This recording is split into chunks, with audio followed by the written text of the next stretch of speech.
Hey friends out there, Rob here. Today I want to talk with you about my 5 steps to simple and easy flambient photography, rapid flambient for real estate. Today we're talking about that specifically, everything you need to know from import and prep and sort and label, from your pre-edits that you're going to do in Lightroom to how you actually make the conversion in Photoshop. All of this is going to be done in 5 easy steps just for you. Of course, we're talking about the gear as well. So if you're ready, we're going to jump into it. But I couldn't make this video today without what I'm using, the gear that I'm using. I actually use YOLObox, the Ultra, the Pro. I've got every one that you've had. I've bought plenty of them, and I've done reviews for the company, YOLOLIV. Today, you're looking at me through the YOLOLIV S7, their advanced smart camera, the YOLOCam. Well, the reason I bring this up is that I got into real estate photography because I had to do some video work for a real estate company, and next thing I knew, they were asking me if I could do photography, and next thing you knew, it just turned into something big over time. I will tell you that as I've worked with real estate agents and real estate development companies, I've found that the more lucrative work for me is working with a development company, people that build or renovate or work specifically with long-term or short-term rentals, not necessarily real estate agents. I find that working with real estate agents, unless I'm working in boutique, expensive, million-dollar homes, and most of the real estate agents want me to do the work I do for my boutique clients, but they want to pay the work that you would do for someone that uses their cell phone. That's a problem, right? So choose your clients carefully, and this video will help you do it. And I guess once again, the way I got into it was with YOLObox because of stuff like that. If you're into photo, video, and creative media production, send me some questions about YOLObox. I'll be happy to help you out if you're looking at that kind of stuff. Okay, let's talk about what we're talking about today, gear and settings. The gear and settings. We've got a few things to talk about, and my friends, this will take a moment, but I've got to talk to you about the camera.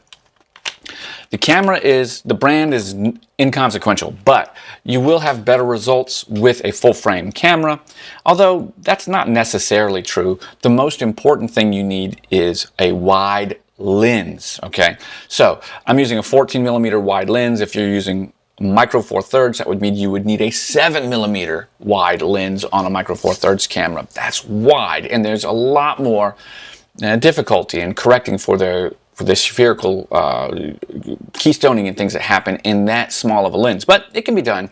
The point is, the lens is more important than the camera. So in this instance, the camera is an A7 III, which is a Sony. I like it because it's got a wireless connection, lets me connect to my phone, which is important because you're going to want to control the camera and the settings from the phone rather than touching the camera. Once you put the camera on your tripod, you don't want to touch it for those series of shots that you're going to do. Otherwise, you'll introduce movement that you can't correct later or spend a hard time correcting, and it'll make your life a living hell. You don't want to do that.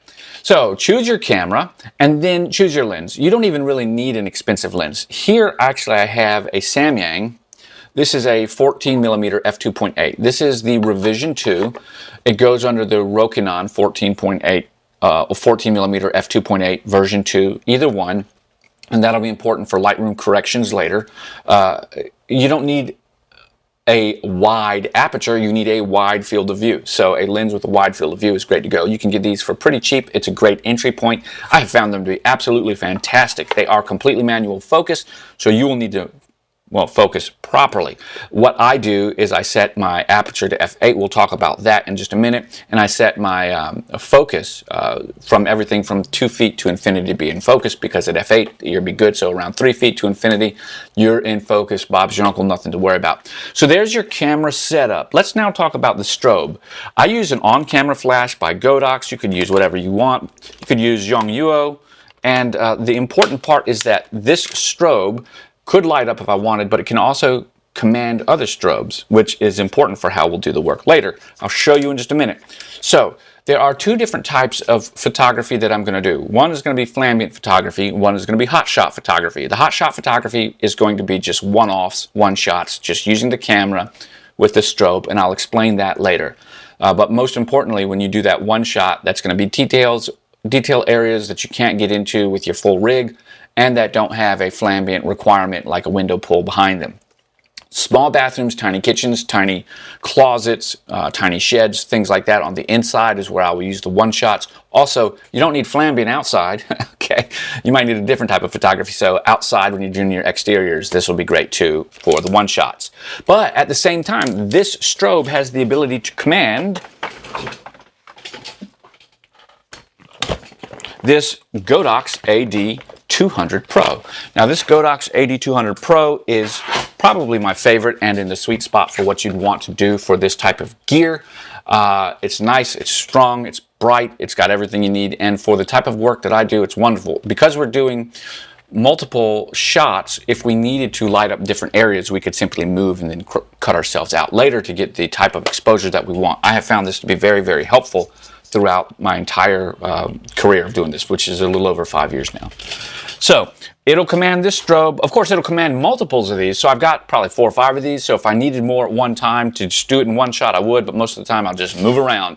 But we're not talking about boutique Flambient right now. We're talking about rapid Flambient, which means I'm really going to show you everything later that has to do with just one shot. I don't know why I've got you stuck over here on this terrible shot. Okay, so the next thing is you're going to need an umbrella. This umbrella is a Ulanzi umbrella.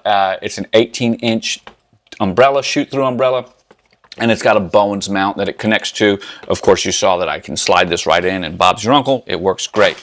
The thing you're going to need to know about that is your shoot-through umbrella is important because you need to tame the flash, especially from the 8200 Pro, so that it's not so harsh. You want to soften it a little bit. All of the links for gear like this will be down in the comments below, and you'll be able to send me an email and ask me questions. I'll help you too if you got some questions there. Okay, the final thing is the tripod. You need a tripod. You must have a tripod. If you don't have a tripod, then we've got a problem because you won't be able to do it. I use a very strong tripod. It's a video tripod, fluid head, pan and tilt tripod, and it's heavy. It's not necessarily as big as it can get. It does have the collapsible legs so that it can be a little bit more narrow at the bottom. It doesn't have to go all the way out, but with all this gear that you saw, it's gonna, just a standard ball head isn't gonna be able to cut it. And you want something steady so that if you're walking around, the tripod's not moving and wobbling, because that'll mess up all your shots. Okay, we talked about the gear. Now let's talk about the settings. Just focus on the settings, right? Okay, it's real simple. Take my word for it right now. This is a recipe for success to begin with that you will use mainly forever until you find your own recipe, okay? What are we trying to do? We're trying to take 2 shots, right? The first shot is an ambient, the second shot is a flash. What does the ambient do? Well, we'll talk about that later, but the ambient is designed to be overexposed so you can bring out shadow detail that would otherwise be missed. The flambient shot is supposed to set the color, the correct color cast with flash, as well as give good window pulls. So it should be a bright shot, but it shouldn't be overly bright. It should be normally exposed, and it should allow you to shoot through and see through windows. That's very important. So in order to do that, we're going to use one camera to take 2 different shots per scene. So here's the settings. Always f8. Just start at f8. You don't stop down to f16 or 24. No, you don't want diffraction. f8 is great, and you don't want to open too wide. If you open too wide, then you're choosing a different field for focus, and you don't want to do that. You want to have global focus, which is why we choose f8. The next thing, your ISO. This is part of the recipe that you can change over time. Start with 200. Don't worry about what everybody says about shooting at your base native. You could be up to 400 or 800 if you wanted to. None of that matters. What matters is you need to be able to get the ambient shot. And since you've got all the time in the world, you don't mind sitting there for half a second in some instances, or a second where it takes that much time to get your shot with your ambient exposure. So just set it at 200. If you were worried about how long the camera is performing based on a long exposure, like 1 second of an open shutter time, you could bump it up to 400. That's fine. So we're at f8, and we've got an ISO of 200. What do we use for our shutter speed? Well, here's the great part. We don't care for the ambient shot, and we know what it will be for the flash shot. For the ambient shot, when we look at our camera, we're looking at the exposure meter when your camera is set to manual, no automatic modes, with the flash trigger attached to the top. you want to look for +1 stop, +1 exposure value. So you're looking for 1 stop brighter to make sure that your shadows are being properly captured. They need to be bright. That's your ambient shot. So I'll say it again. For your ambient shot, aperture f8, ISO 200, and your shutter speed should be whatever is necessary to make your exposure meter read +1 exposure value. Boom, Bob's your uncle, you're done. Then when we go to take our flash shot, all we're going to do is change our shutter speed, don't matter about anything else, to 1/200th of a second. Bingo. And then we're going to take our flash shot. Now, with your strobe, you may need to increase or decrease the flash power. This is something you'll have to learn through time and heuristics, but you'll get there. Start with 1/2 power and work down or up depending on your need. A huge room with 180-200 Pro, 16 by 20, full power. A smaller living room, 14 by 14, maybe 1/2, maybe 1/2 or 1/2 plus a third. A smaller kitchen, something that does not have a lot of windows coming in, might be 1/2 to a 1/4. A small bathroom, definitely 1/4 to an 1/8. We're talking something that's like 80 to 200 square feet. You could be anywhere between 1/8 to 1/4 power. You'll learn those over time. So my suggestion is this. Turn your flash on, just like we saw it in the umbrella. When you do your ambient shot, pretend this had the umbrella in it, just put the flash pointed down on the ground and allow your camera to take the picture by releasing the shutter using your phone app that can control the camera. It's the IME app or the Rock app or whatever on Panasonic, IME on Sony. And then when it's time to do your flash shot, just pick your flash up, standing beside, try not to move around too much, pick your flash up, hold it over your camera's pointing this way, you're holding it up like that, and then maybe angle it a little bit forward. Boom. And then move on to your next shot. There's no need to take thousands of them. Okay, since I'm using a manual focus lens at f8, everything when I use the focus dial on the lens itself, at f8, everything from basically 2 feet to infinity is in focus. I do double check that on my on the camera prior to beginning by zooming in and checking focus, but you know how it goes. Do it well. Okay, so there we go. We've talked about our settings and our gear. So let's move to import and prep. Import and prep. So let's first of all talk about this. I want to show you what we've got. I've got 32 images here. Now I've gone ahead and selected some of the images and I've color coded them to save us time. I'll talk about that in a second. But before we do that, none of these images, I'll Control A, and I'm just going to go over here to develop so that you can see. And now I'm going to click reset so you can see all the settings are reset. So of course it did keep the color and it did keep the picking, my choices, but that's fine for now. So what I'm going to do is I'm just going to come over here. I've selected all of them, Control A, select all. We're in the develop panel. The next thing that I do is I have to prepare these to be edited. So I come over here to lens corrections, profile, enable profile corrections. If you've got a dumb lens like mine that doesn't automatically tell the camera what lens it was using, you have to select this manually. If you have a camera that has electronic focus, autofocus, the camera will already know. And it will already apply these corrections. But if it doesn't, you can check the same way that we're doing now. I'm going to go ahead and apply these by choosing my make. I'm going to choose Rokinon.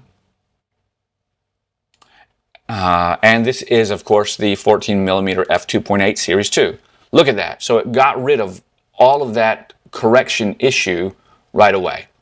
Okay, so that's what we do there. Control D to deselect. I want to also come over here and sort these a little bit differently, right? When we look at these images, I just want to share with you that green happens to be my one shots that we were talking about, just a single shot of the camera. Normally for something like a bathroom, it would be difficult to get that big tripod and that umbrella in there. There's nothing in the background that requires the Flambient shot. We can work with this just as it is. So it's a one shot. It's a hot shot, a one shot. We'll also do that for outdoors, right? You can see the outdoors. We don't need Flambient outside. We'll one shot it, no problem. Which brings me over here to my yellow and red. Yellow is ambient, red is flash. So you can see as I took these shots in the order I took them ambient, flash, flash, ambient, ambient, flash. The reason I did that is because every time I took a shot, if you could imagine, when I move to my next shot, I'm doing a series of 2, my settings are already set for the next shot. So if I shot ambient first, well, my next shot has to be a flash. Boom. Then I move location. So my next shot is flash. We can see the window pull. And then it's ambient. Boom. So I move location. My next shot is ambient because I just shot ambient. It was already set up. My next shot is flash. Boom. I move to my next location. My next shot is flash, ambient. You see, you will literally double your time if you do flash then ambient, flash then ambient, flash then ambient. So just work with a workflow that works well for you. Okay, so the next thing that I'm going to do is I'm going to come over here and I'm just going to select my picked only, so 32 down to 21 images real fast. And then I'm also going to come over here and I'm going to choose my green. My green images are all right here, and I just want you to see I'm going to Control A, right? I'm going to go to Develop, and in this instance I'm going to go ahead and tell it to Auto and White Balance Auto. Boom. And then I'm going to come down here to my tone curve and I'm going to adjust it up a little bit, just like that. Boom. Now, we're almost done, but we're not quite done. I want you to see these shots. Look at that. A couple of them need a little bit of extra work. So we'll come right over here and add that extra work pretty simply. Okay. So scroll through, 1, 2, 3. We could bring out the shadow area back here in just a minute if we had to. Okay, so we can change that later if we needed to, but instead we're not going to focus on that right now. Let's go over here to our red images. Our red images, remember, they were our flash images. We're going to Control A. We're going to come over here. We're going to switch to as shot for the white balance to auto. Beautiful color correction. And now we're going to tell it to auto tone. Once it auto tones, I'm going to hit my exposure to double click and bring it back and just have allowed it to adjust these midtones, shadows, highlights, and blacks. Okay? And now I'm going to give it a little bit of a bump right here in my tone curve. That's all I'm going to do. Next thing I'm going to do is come over here to my library, look at all of these together just to make sure that I can see pretty good the way that I like. I see this one right here needs a little bit of an adjustment. We're going to get to that a little bit. These are just my import adjustments, right? This is my import and my prep. Okay. Let's see. We're going to come back over here and now go to our yellows. Okay, so for the yellows, I'm going to go ahead and collect all of these and I'm just going to pop them up here. I'm going to collect my tone. I'm going to tell it to auto and then give those shadows a big bump, And I'm going to take, in this instance, the color balance and take it all the way up here so they're all like way yellow. Check that out. As we look, I can see there's 1, 2 that have some hot spots. So let's look at this one. And from this one with the hot spot, I'm going to go ahead and bring that tone curve down because we won't need it. And I'll bring the highlights down, maybe just the whites down and the highlights back up. Yeah. Okay, so there's a hot spot right here on that one, and then we'll do something similar to this one. These are, again, our overall preps.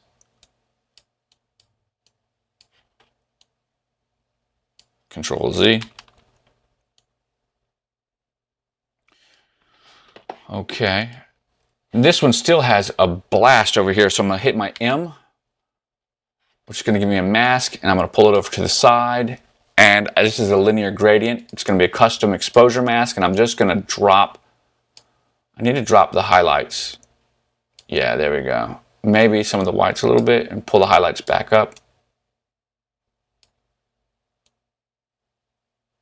Okay. So you see we've done just a little bit of work there. This is a little bit more work than I would regularly do for this particular part, but it's okay. I can see that we're really getting a touch right there, but it's okay. And then let's get this one and just pull it up some. I'm adjusting the shadows. There we go. Okay. And then this one in the bedroom, it's a little darker than I'd like. I can even pull that color balance. The color doesn't matter, by the way.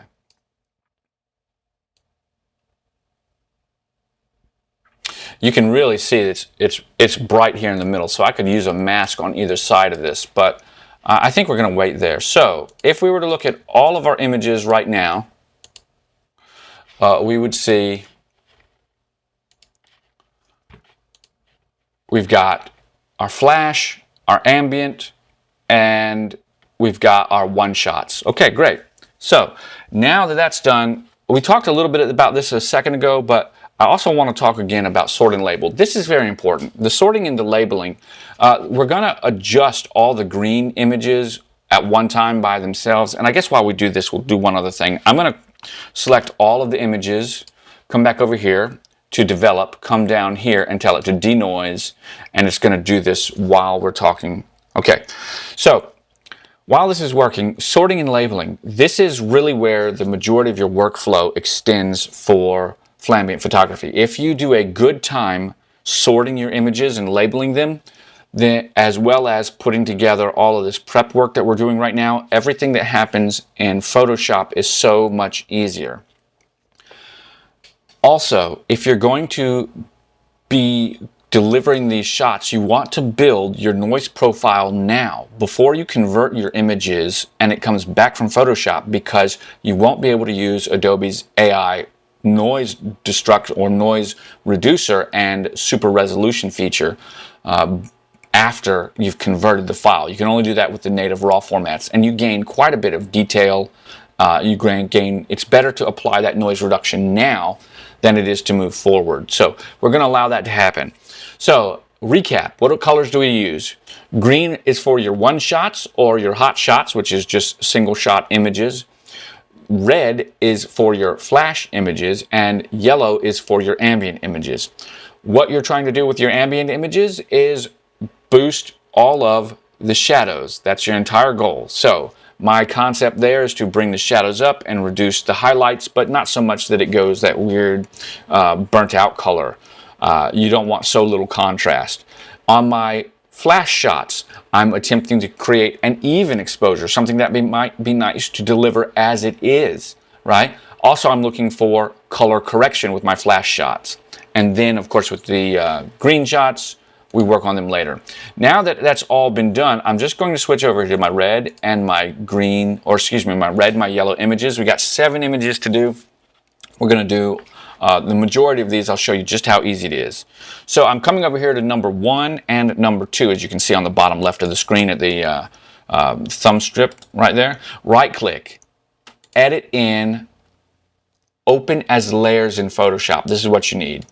Click this and wait for just a moment. And it will open as layers. We're going to use these layers here in just a moment to create the image. And because we're using these layers and we're stacking different images, and the images will enter Photoshop separately, meaning that sometimes the Flambient will be on top, sometimes the ambient will be on top. We always want the ambient to be on top. So if you've done a good job, you could immediately begin working on this image, but it's always good to select both layers by left-clicking on layer 1, holding shift, and left-clicking on layer 2 so that they're both highlighted. And then come over here onto Edit, Auto Align Layers. Auto. You really shouldn't see anything move. Once that happens, your image has been auto-aligned. Working on the top image only, in this case, we select our top image, we change our blend style to luminosity, and look at that. We come to fill, and we're going to bring it down to 50%. Now, I want to turn it off. Do you see what the top ambient layer is doing to our bottom flash layer? Look through the door, and look up here at the brightness of these nice little lights. Look at how the floor now becomes a uniform color and feel. look at the reflections in all of the appliances. The purpose of the ambient is to bring back what your eyes see. This isn't necessarily HDR. I actually describe it as HDRX, like it's a Flambient, is a type of high definition, but it's a high definition from a photo blend that's actually capturing. It doesn't look as processed, right? And the extreme part of it, the X part of it, is the fact that we did some of those edits before we went over here. So now we're actually in the, if I didn't say it earlier, if you didn't know, we're actually in the conversion in Photoshop, because I did skip giving you the title. Sorry about that. We had 2 title screens I could have given you, but we already skipped those. So here's the deal. You will find that you prefer someplace in your fill. If you don't know, just choose 50% and walk away. Walk away. We're clicking save. It's going to take it a moment to save. You will see a new image pop up here between 1, 2, and 3. I left click on 1, shift, left click on 3, let go of shift, left click on 2 so that it is now highlighted, right click, stacking, group into stack. Good. Now right click, set color label, purple. Okay. So now we've got one purple shot right over here. You can see it, but we will worry about that in just a minute because there's more to do. Okay, so we're going to go by this real quick. Right click on those two, edit, open in Photoshop as layers. This is going to give us a window pull to do, which is great. Notice how the flash shot is on top this time. Grab it, drag it down to the bottom. Select both images. Edit. Auto align layers, auto. Okay. That moved a little bit. I don't like it. I'm going to deselect it.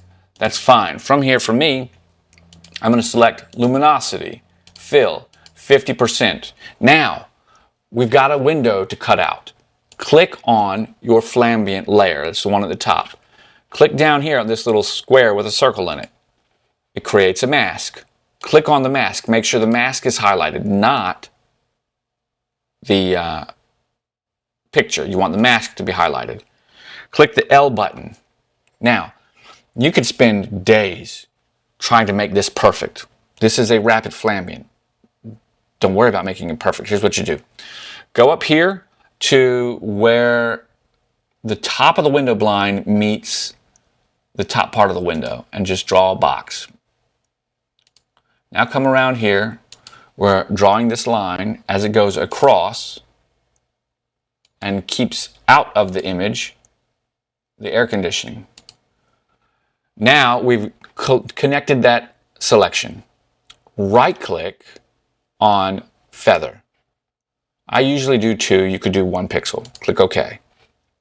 We are still over here clicked on the white mask over top of the flat ambient image. The next thing we're going to do is make sure that black is the color that's selected. We're going to select G now, and we're going to press in here. Look at that. Did you see? It just colored that all in. So now we use our fill for the layer to determine how much of that ambient or Flambient shot we want to come through. It's that simple. Boom. And we're done. Click close, save, bingo. I come over here and try to beat it. We just did those 2. I'm going to do these 2 now. I'll show you how fast you can do it when you're doing it. Edit in, open as layers in Photoshop. Photoshop's opening 2 layers. The Flambients, or the ambience on top this time. From here, always come over here, edit, auto align. Bingo. From there, click your top layer, go to ambient, choose 50%. Boom. Guess what? We're done. Close. Yep. Save. Come back here. Now we've got 2 more to do, right? We just got to put these 2 together. All I'm doing is taking these 2 that we just got through doing and going to stack, group into stack. I'm looking at this shot right here. right? And now I'm going to tell it what color it should be, which is going to be purple. Now I'm taking this one and this one and this one. Those are all three the same.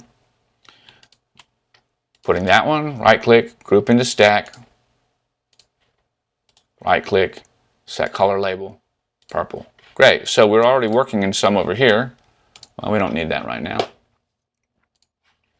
So now we're going to grab these two, right click, edit in, Photoshop as layers.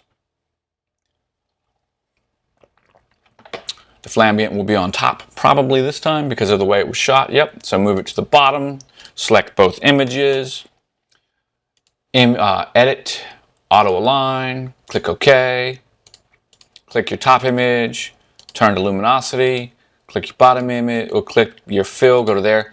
It looks like I didn't open this window. That's okay in this instance, so that there's nothing else to do to this shot. We're all done. And if we wanted to, we could just see over here. Yeah, we're about 50%. So now we just close this out. Close. Yes, it closes. We just did those two. Now we're going to do these two. Right click, edit in, open as layers in Photoshop. You see how fast this goes once you get going? Now, it is true right now, there's not a lot of windows to work with in this particular unit, but as you're working, you'll get very quick. Now, I want to finish these up so that I can show you the next part, which is how you finalize. Nothing to do here except for that. Now I close it. I didn't even auto align those because they were, I can look at it and see there's nothing wrong with it, but you should always auto align for your own brains. Now I'm selecting right click, stacking, group into stack, selecting right click, stacking. I'm just stacking these. It always puts, when you have two shots and you open it, it'll put the new image that's created, the conversion, in the center of them. We can come over here, right click, set color label to purple so we can have some hope to see where we're going. Edit in Photoshop. This will be a good one for a window pull. You'll get to see, and I'll show you how I get rid of some of that flash right there, because we can use Adobe's AI generation to get rid of that stuff in a minute. We need to put our what on top? Ambient. In this instance, we will align them by selecting both of them, coming over here to edit, auto align layers, click OK. Now that they're aligned, take our top one, set to luminosity, put to fill to 50%, come down here, grab that little mask. We're selected our top image, our ambient image. We do the little circle, the new mask. Make sure that we're connected here. We hit our L button.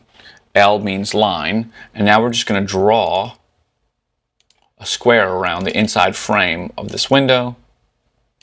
Right click, feather, inverse. We don't select inverse, feather 2. Hit our G, which is our gradient or paint bucket.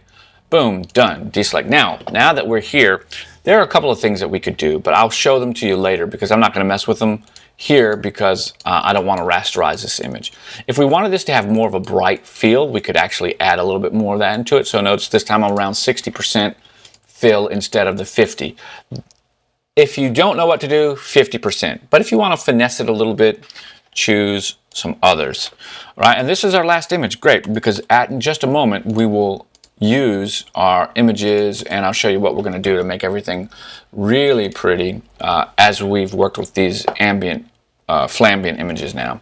So finally, right, we got one more. This is the final one. This is nice. We have another great window pull. The ambient's on top, so select both images. Image, auto align layers, auto align. Great. Top image, blend mode, luminosity, 50%. Top image, new layer mask, the box with a circle in it down at the bottom. Make sure you're selected on it. Hit your L button. Come over here. This is so easy.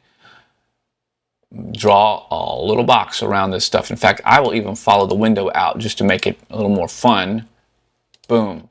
Right click, feather, entered. Hit your G button. Tap inside of your dotted line mask. Deselect. Now come back over here and choose how you want it to look. Look how much. I think we're good over here because we can see into the bathroom and the kitchen a little bit more. And that's going to put us right about 50%. I think that looks great. Yeah, actually maybe 60 on this one. It looks nice. Okay. From there, now we're going to go ahead and click yes. We're done. We're going to come back over here to Lightroom, and in just a moment I will bring all these together. Stacking, group into stack, group into stack. Set both of these to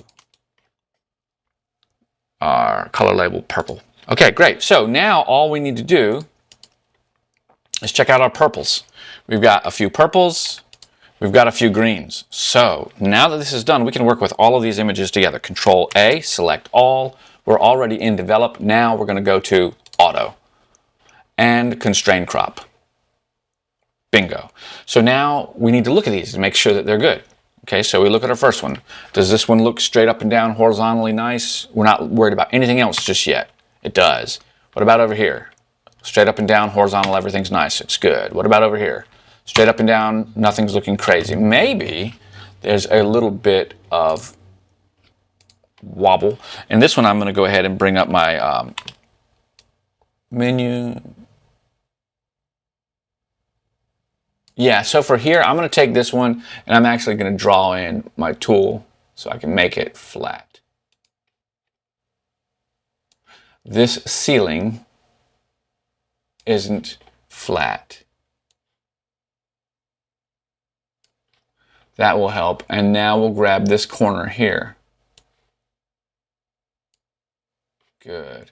Now watch what happens. This floor isn't exactly level. You can tell because the refrigerator is sitting down. So we can make it look more, but we're kind of losing some skew.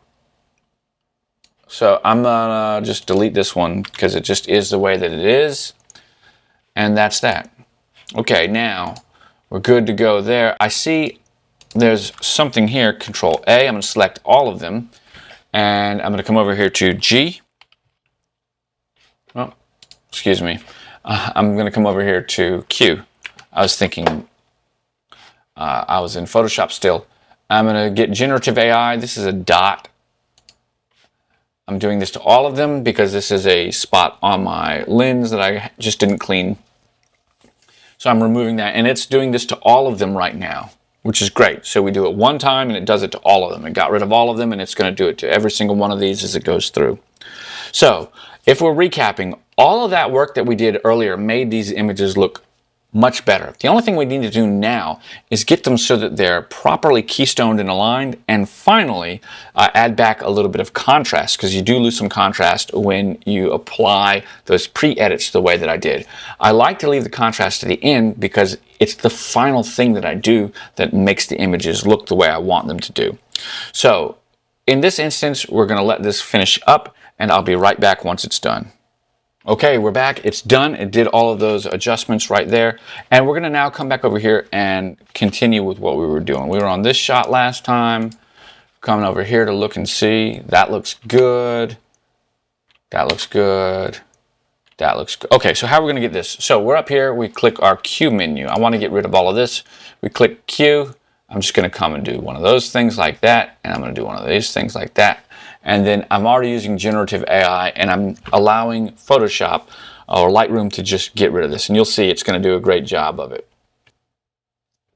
Taj Mahal. This thing is irritating me. Yeah, that's not so bad. That's fine right there. Okay, I also will come over here and get rid of stuff like that. We'll worry about that a little bit more in a minute, but since I'm here, I'll do it now. That's been gotten rid of. And then what about this one? So this one, we are really over here looking to see what's happening with the alignment, and it's not aligned properly. So we sit full, let's go to off, and now it's time to grab our alignment tool. We come right over here, boom, and then we come down here to the wall. Always go in the corners, and then from your wall, bingo. And now from there, we can use our vertical alignment a little bit and our horizontal alignment.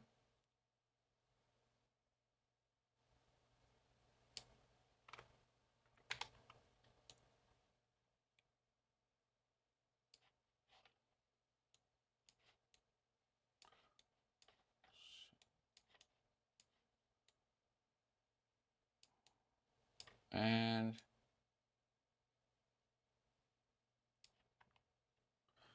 Yeah.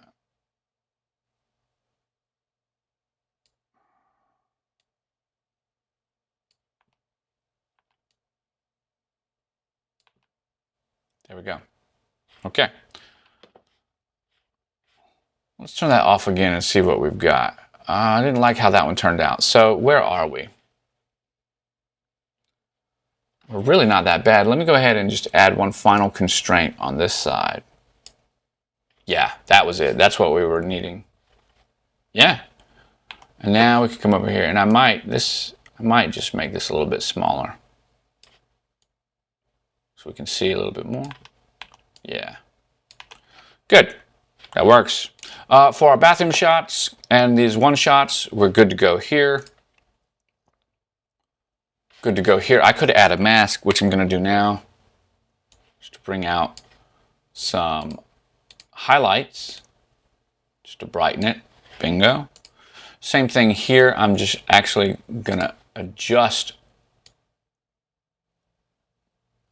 bring the highlights down and a few of the whites down.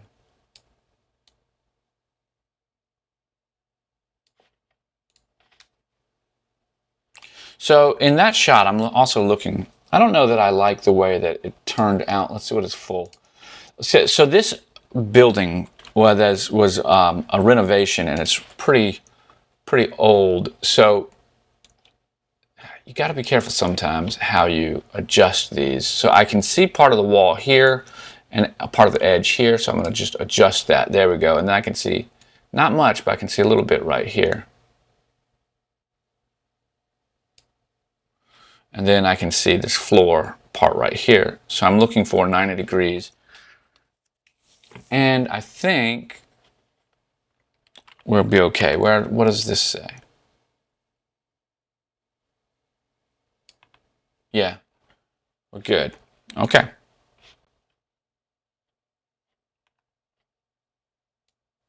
So I'm in all of these shots, I'm looking for, I guess, the keystone. I'm looking for how they look directly. And I don't know.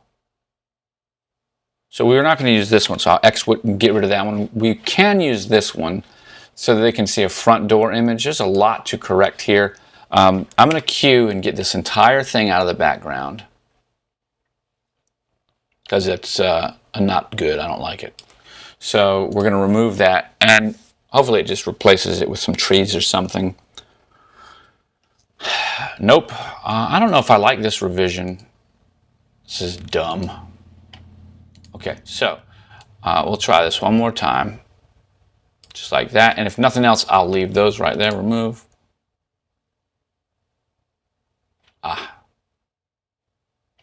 So I think Photoshop is making this stupider for us for a reason.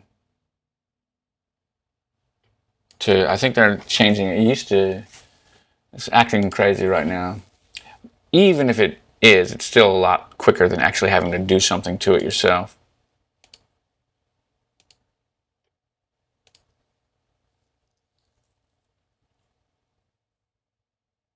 Yeah, that's not bad. It's stuck on this background back here somehow. This like a tree-ish kind of looking background.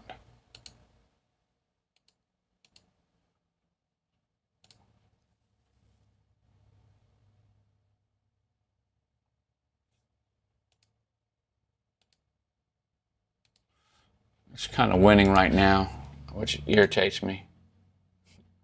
I'll give it one more shot before I decide what to do with it later. Okay, but you're getting to see the whole process, so let's look at it. And this is one of the exterior shots.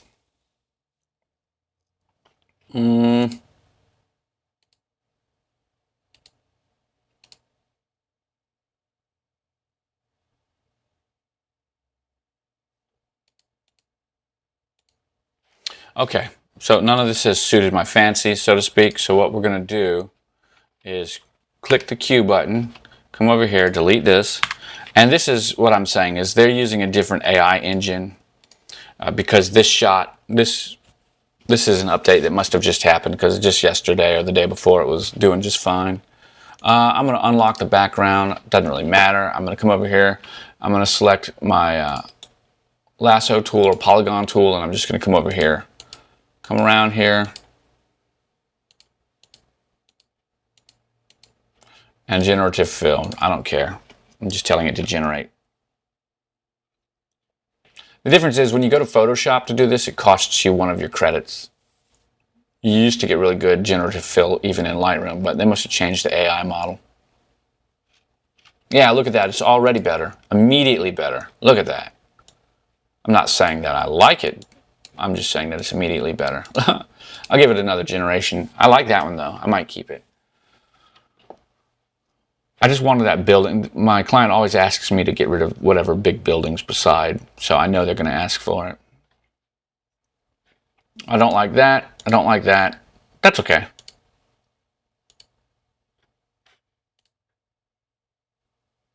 Yeah, okay, we'll keep that. Save, yeah. And now it's just going to come back over here to Lightroom, and it'll stack them. Okay, once that's all said and done, now we're going to come over here. Final thing that we're doing as we're finalizing this, I'm just looking for stuff that's irritating, so I'm going to hit the Q button, use generative AI. I don't like these things on the walls, so we get rid of that. Just click remove. And the answer is yes, I used to paint all these out prior to. This thing right here is irritating me. Click remove.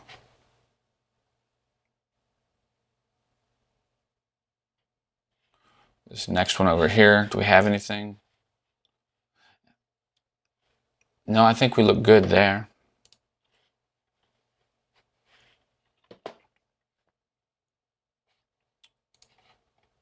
Just get rid of these little things right here. Okay. Now we're in the kitchen. Do we see anything that needs to be removed? Maybe I'll just remove some of these little specks. Okay, that's good. We're over here. I already moved that part. We'll click it again and remove it.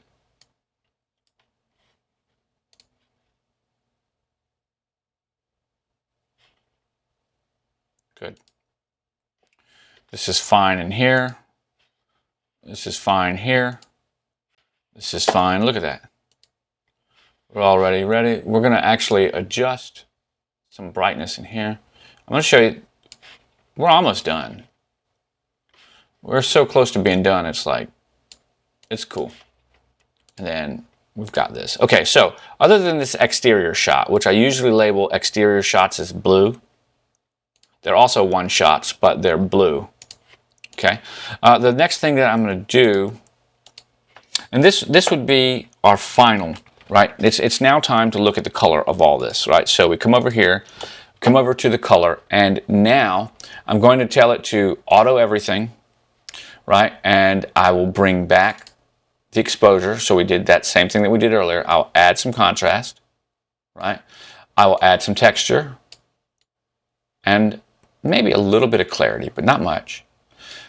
There is a green color hue vignette. So I'm going to come over here to my saturation, click on the saturation, and I'll bring this green down. Look at that, what we're doing. And then my hue, I will move this green into the orange. And I will also, it's green because it's got a lot of these green accents. I'm also going to come up here and create a mask. It'll be a range, a color range, and I'm going to select this as the color range. Notice how it lights everything up there. So I don't want exactly that much. So we're going to refine that. So just pull it just a little bit. Okay. And now we're just going to take some of the saturation out of that. Just a little bit. Okay, and we're going to add another mask and take just a little bit of that saturation out and increase that range just a little bit. Okay.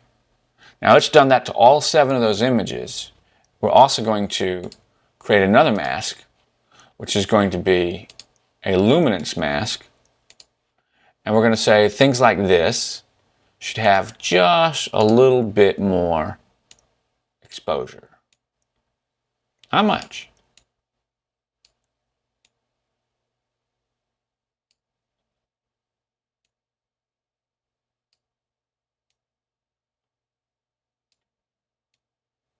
Okay, now that we've done that, I'm going to look at all of these images together. Boom. And I'm thinking that this particular one, I do still need. I thought I pressed M, I must have pushed in. I still need a little bit. There we go. And I still need a little bit on this side of a little exposure, just a little bump in the edges. Okay, now that looks good. I'll actually add one right here for this. I'm adding a slight exposure bump of about 0.2 of a stop, a quarter of a stop. Okay, you can really see it down on the bottom here. So there's a couple things I could do. And I see that I don't like the store, so I'm going to go ahead and adjust the keystoning again, because we see that both of these things are kind of coming in. We'll do that in just a moment. So this, every time you go to your image and you separate your process this way, it gives you an additional opportunity to look at the image. And that's important because as you look at it, you'll continue to see these things that you don't see up front. And when you do finally see them, it makes it so that you're ready to correct them. Bingo. This might say overconstrained. Yeah, I think we're good to go there though. Good. And let's make sure that we're still cropped where I want to be cropped. I'm glad we did that, aren't you? Look how nice these images are looking. This is excellent. I'll control. I'll still bring one in. I like to always show a door slightly open if possible, so that people can know just how you get in and out of the spot. They can see it better. This looks good to me here, although the overall could be a little bit brighter, I suppose. Not too much. So highlights got to come down. I want you to look up here to the histogram. Notice I'm at the right side of it. Okay, so when you're doing rapid flambient, this is where you want to be. When you're doing architectural, this is not where you want to be. In fact, I should come here and work on this in just a minute. Okay, so this is a rapid flambient, right? So the reality is the clients want something that looks nice and good. So brighter is better in this instance because brighter, just like the TV, is what your clients, people will see on their phone, and that's a good thing. Architectural photography, this is not architectural photography. If you're doing structural or architectural work for a magazine or digest or for a boutique home, no. You want to bring that bell curve quite a bit more towards the center in order to create a mood. It's a huge thing. Okay, so as this image comes back over, we'll be able to jump back here and see everything that we just did. Looking good. And what I'll do right now to all of these images, these ones, is I will take a little bit of the exposure down with an exposure curve. Bingo. And that kind of just evens out all of that exposure.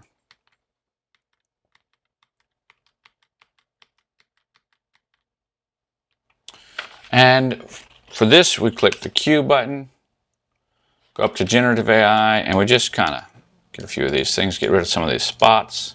I find this is pretty easy to do.